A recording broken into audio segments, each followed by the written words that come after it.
This short presentation about grid reliability is as it pertains to the Public Service Commission resource adequacy docket initiated last year by Commissioner O'Donnell. First, I'm going to talk a little bit about electric grid basics. The electric grid is a vast, complex network of power plants, transmission lines, and distribution centers, as you can see nicely laid out in this diagram.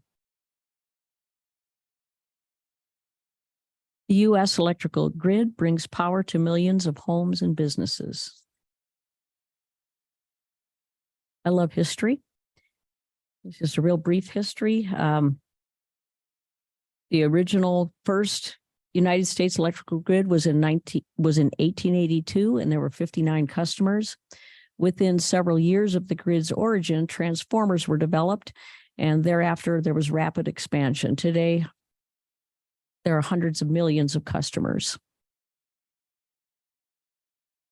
Today in the United States, there are roughly 11,000 power plants, 3,000 utilities, and 2 million miles of power lines. The United States is approximately 3,000 miles wide. We have 2 million miles of power lines estimated.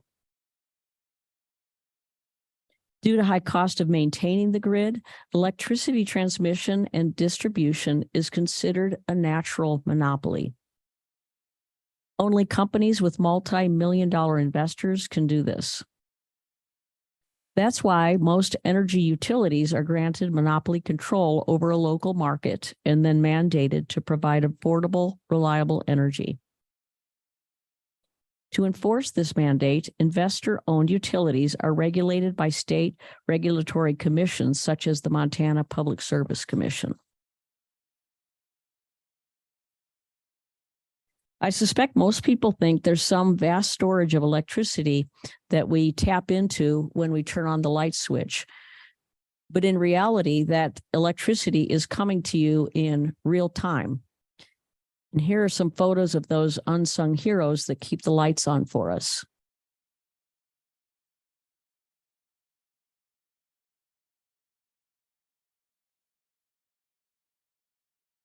The grid and its operators usually only come to public attention when there is a large-scale failure, and people don't realize what they are doing in between those failures.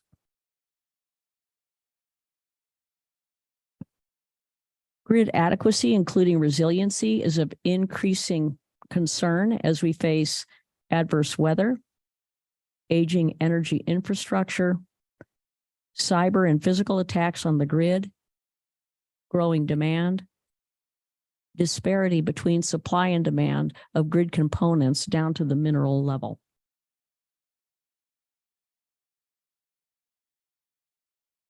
Other concerns: addition of more intermittent sources of power, shuttering reliable sources of baseload power, regulatory resistance to needed transmission lines and power generation stations, regulatory resistance to mining the needed minerals.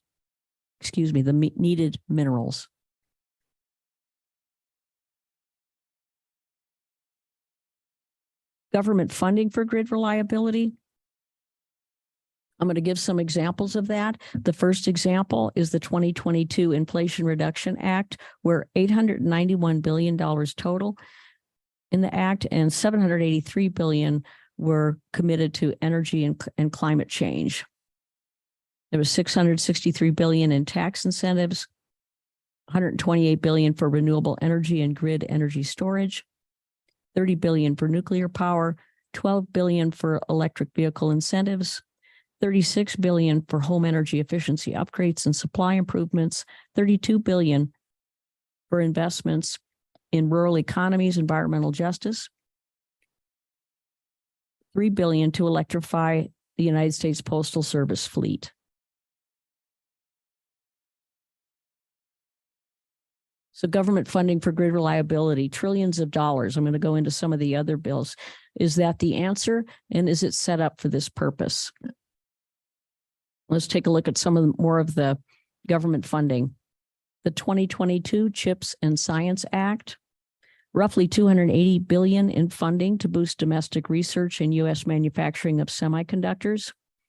As far as I can tell from my research, the money, it all goes to multinational corporations to build plants for semiconductors, but nothing for the needed minerals. There was a headline in Bloomberg last week, July 3rd, China to restrict exports of metals critical to chip production. More on this act. This is another real concern. And this was one of the quotes from one of the multinational corporations, that they were running into major cost issues because the cost of construction of buildings and facilities in the United States is 4 to 5 times what an identical plant would cost in Taiwan, due to alleged higher costs of labor, red tape, and training, as well as difficulty finding qualified personnel, for which it has hired U.S. workers and sent them for training in Taiwan for 12 to 18 months. These additional production costs increase the cost of this Taiwan corporation's chips made in the U.S. to at least 50% more than the cost of chips made in Taiwan. So this is a problem that I come across in my research again and again and again. It's more expensive to do things at home. It's a real problem. Here's some more government funding for grid reliability. The 2021 Infrastructure Investment and Jobs Act, and it was amended to $1.2 trillion, $73 billion approximately for energy, divided into $11 billion for grid adjustment to renewable energy, $6 billion to domestic nuclear power, $45 billion for emerging technologies and energy, including $8.6 billion in carbon capture and storage, $1 billion in rare earth stockpiling, $8 billion in new research hubs for green hydrogen, $6 billion in battery material processing and recycling, $7 billion to promote community benefit agreements, social justice, and formation of trade unions. More on this bill, $5 billion in grants for electricity transmission, storage, and distribution projects, with another $1 billion for rural areas, $3 billion in grants for smart grid technologies, $2.5 billion for a revolving loan fund to improve the financial viability of designated projects, and $500 million for state-level transmission and distribution infrastructure programs. So these that in some ways seem a little more pertinent, that it's a much smaller amounts are given for these particular purposes.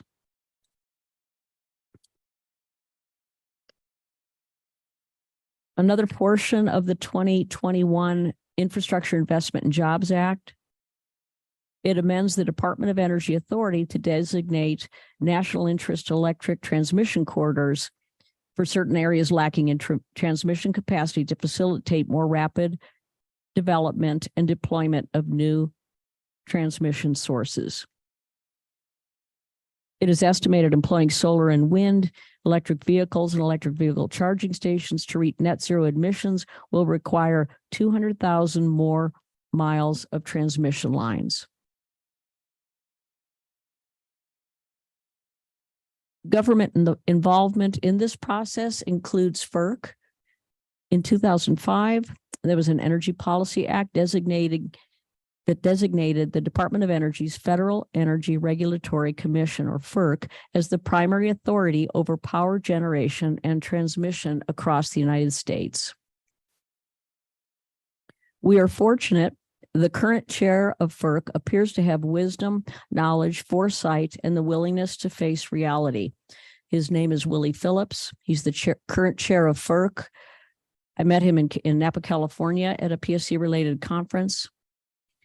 He's an attorney with over 20 years in the energy industry, appointed by President Biden, unanimously confirmed by U.S. Senate, and he was a former chair of the D.C. Public Service Commission.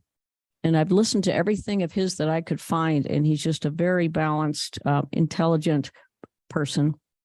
And I'm hoping he'll come visit us in Montana. Government programs can work. They obviously don't always, but they can work. An example is Central Valley, California, where it was brought from Dust Bowl devastation to become the fruit basket of the world. prior to the 1930s, only 10% of rural Western citizens had electricity. And in the 1930s, under FDR, his programs brought water and electricity to this valley and to much of the Western United States. So those are some Dust Bowl photos, and then the dams that were put in under FDR in the 1930s. And now we have these beautiful areas there in California that were once dust and now provide food for the world. So government programs can work. The grid is a dynamic system that has rapidly evolved since its origins in 1882 to accommodate new technologies, increased demand, and a growing need for reliable, diverse sources of electricity. There are energy storage technologies that are being developed, advanced transmission conductors, increasing domestic supply of the minerals that are needed, expanded transmission siting, cleaner and safer uses of hydrocarbon and nuclear power sources. I believe in mankind's ability to improvise, adapt, and overcome. These are Roman aqueducts that were built before, BC, and it was to deal with drought and irrigation.